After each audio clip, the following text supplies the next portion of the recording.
It's the most wonderful time of the year, ika nga nila. Tama naman kasi holiday season na, Christmas sale, ang dami at ang laki ng mga sale dyan sa online. At napabili ulit tayo ng helmet at hindi ito surprise because this one is a Gillet helmet. At di ko na isisikreto sa inyo, this one is the Gillet Squadron, ang kanilang ADV. Nagustuhan ko kasi yung kulay niya at ang laki ng discount ko.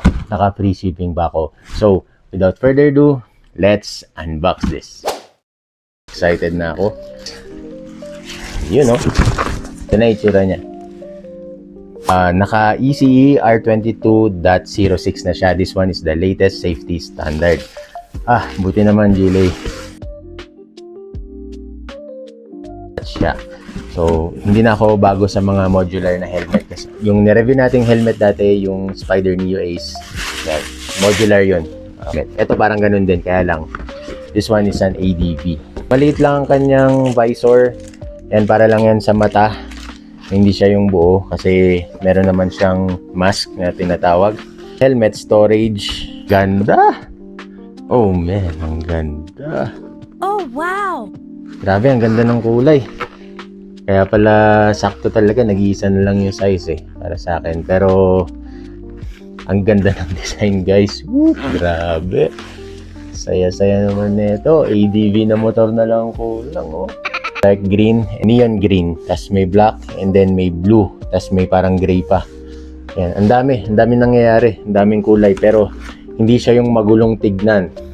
Diba? Pogi Sasarap pa yung kanyang visor, and then napapalitan din to, tas may extra pa silang binigay. Tas may keychain din pala. Ito, keychain na hindi natin gagamitin. So, ang original price nito is 4,299.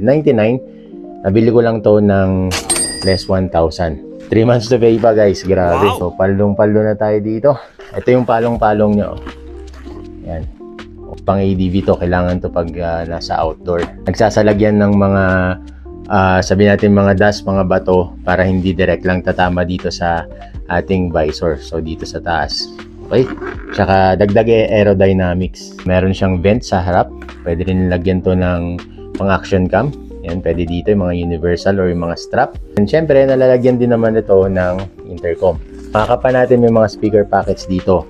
So, ang kanyang vents, marami din. Hindi init ang ulo mo dito pag nag-ride kayo.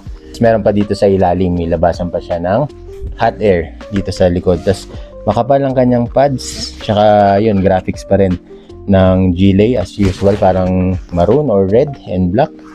Tsaka, nandito ang kanyang tag. So, hindi mo natin tatanggalin to kasi